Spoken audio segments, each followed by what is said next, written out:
नमस्कार दोस्तों, सरकार ने आम बजट पेश कर दिया है 2024 का। मोटी मोटी बात जो अपने को समझ में आती है, कई मित्रों का फोन आया कि इस बजट के बारे में कुछ बात बोलिए। वैसे मैं कोई अर्थशास्त्री नहीं हूँ, इसलिए और बजट अर्थशास्त्र का विषय है, लेकिन जो समझ पा रहा हूँ उस पर दो शब्द कहने की इच्छा है लोगों की डिमांड पर, और मैं आप सबसे शेयर करता हूं। दोस्तों, पहली नजर में जो टैक्स स्लैब है 2024 का जो अभी सरकार ने लाया, वो कुछ हद तक मुझे लगता है मीडियम क्लास के हित में है।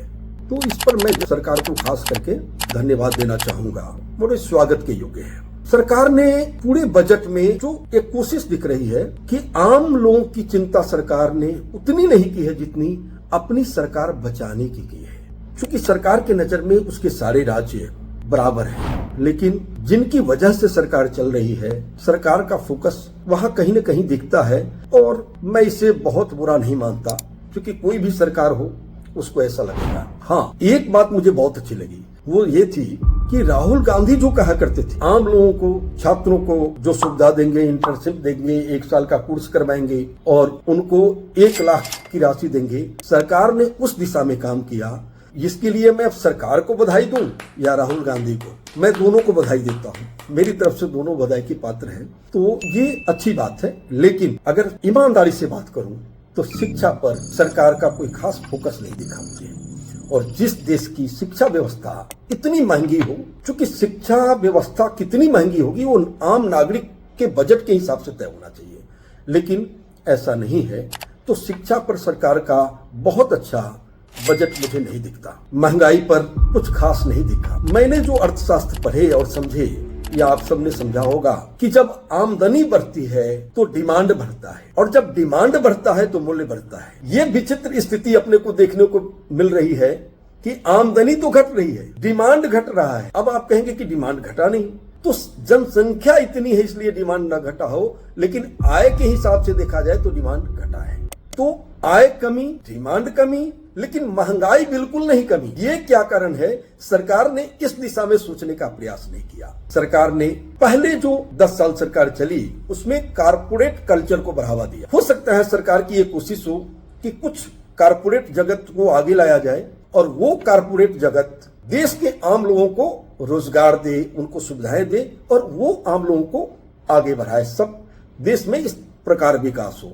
लेकिन ये कारपोरेट पॉलिसी सरकार की फेल हुई, और ये नई पॉलिसी जो राहुल गांधी की सोच वाली पॉलिसी सरकार ने विकसित की, करना पड़ा। तो ये मुझे अच्छी बात लगी कि आम लोगों का अगर विकास होगा तभी समग्र विकास होगा, और इसी को सबका साथ सबका विकास कह पाएंगे। एक सलाह मैं सरकार को जरूर देना चाहता हूं, और वो सलाह ये है कि जब मैं टेलीविजन पर, कुछ चैनल्स पर, सोशल मीडिया पर देखता हूं, बहुत से ऐसे आते हैं मित्र, मैं उन्हें भक्त कहना उचित नहीं मानता, कुछ ऐसे मित्र आते हैं जो कहते हैं पेट्रोल चाहे 500 रुपए प्रति लीटर हो जाए, डीजल हो जाए, मैं तो 500 प्रति लीटर पेट्रोल खरीदूंगा, डीजल खरीदूंगा। देश में सरकार को एक काम करना चाहिए, ऐसे लोगों का चयन करे, सिलेक्शन करे कि कितने वो लोग हैं, और उन लोगों को 500 रुपए पेट्रोल दे, जो मांग रहे हैं उनको दीजिए। ये सरकार को सलाह है मेरी तरफ कि जो लोग 500 रुपए लीटर पेट्रोल लेने को तैयार हैं उनको 500 रुपए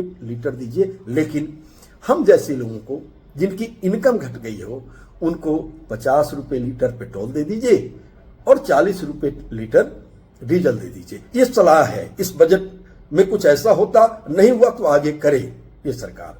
और मोटा मोटी यही बात है, यानी कारपोरेट कल्चर से आम लोगों की तरफ बढ़ना सरकार का कदम अच्छा है, और ये कदम विपक्ष के कारण है, या सरकार की जो संख्या घटी, क्योंकि पिछले 10 साल से सरकार को जो मर्जी आ रही थी वही कर रहा था। न टैक्स में कोई सुविधा, न महंगाई पर कोई चिंता, न एजुकेशन पर कोई चिंता।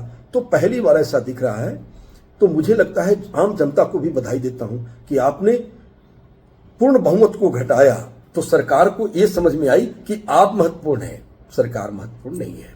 तो चलिए, होल सोल आप सभी को बधाई।